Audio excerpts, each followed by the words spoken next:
Rikthehemi në studio në këtë transmetim të drejt për drejt, ku po flasim për pedofilët dhe jemi fokusuar edhe tek problemet e shëndetit mendor që mund të kenë këta persona. Bona e përmendi pak më herët që shumë persona e kanë tabu për t'ju drejtuar mjekut, psikiatër apo një psikologu në momentin kur shohin që ka një shqetësim, kur jeta e tyre bëhet jo e jetueshme si më parë, pra vështirësohet. Dhe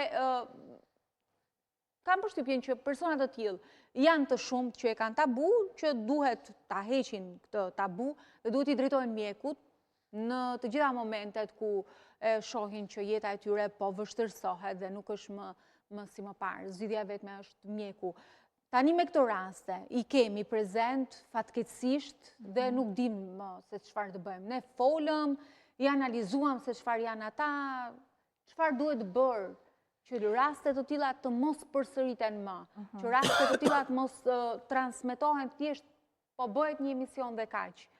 Çfarë duhet bërë? Masa konkrete. Unë do flas nga një këndvështrim psikologjik që do të thotë që familjet duhet të jenë tepër të ndërgjegjësuara për të kuptuar rëndësinë e komunikimit të emocioneve dhe të ndjesive të tyre. Për shembull, nëse prindrit shikojnë që fëmija e tyre ka një sjellje pasive ose dhe shumë reaguese, normalisht vjen një moment që duhet komunikuar. E dyta, kur shikojnë që fëmija e tyre, adoleshenti i tyre, ka disa sjellje që nuk i ka pasur më përpara, normalisht kërkohet ndihma e psikologut.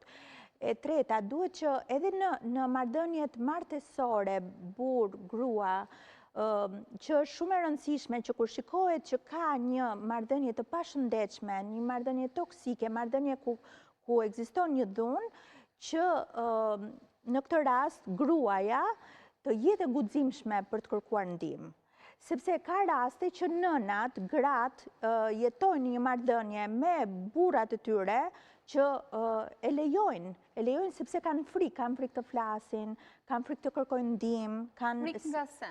Kanë frikë sepse në momentin që ato do kërkojnë ndihmë dhe nuk do jenë të ndihmuara, normalisht do kenë kërcënimin e personit që po i abuzon, ndoshta nuk, sepse shumë nga këto gra nuk kanë edhe pjesën financiare për të, le të themi që nëse jetojnë në një marrëdhënie ku ka shumë dhunë, normalisht nuk dalin dot nga ajo marrëdhënie sepse nuk kanë një punë të caktuar për të rifilluar jetën e tyre dhe shumë gra nuk divorcohen për shkak sepse nuk kanë një, normalisht nga frika, por edhe nuk kanë një mbështetje financiare për të rifilluar jetën e tyre. Kështu që normalisht është edhe pjesa e opinionit. Mos harrojmë, unë gjithmonë e them, ne nuk duhet flasim për Tiranën, po flasim tani për gjithë Shqipërinë, po flasim për fshatrat, për qytetat, ku është shumë tabu që ti të flasësh kundër një dhune të caktuar, sepse është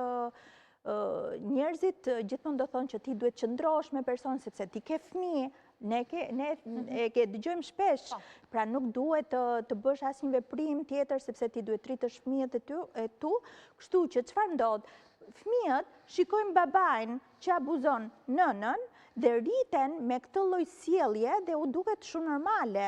Kështu që kjo kalon brez mbas brezit dhe ne shikojmë këtë lloj. Na duket normale. Na duket normale. Pra dhuna është bërë një stil jete normale. Dhe mos harrojmë diçka tjetër që jam dakord, gjithashtu edhe te kjo pjesa që ne sot jemi të bombarduar nga informacione të pashëndetshme, pra ne shkojmë në TikTok, ne shkojmë në Instagram, ne shkojmë në gjitha mediat sociale dhe numri më i madh i shikimeve të shikuesve janë ato ku ka dhunë verbale, ka dhunë sociale, ka dhunë psikologjike dhe aty njerëzit vdesin të shikojnë.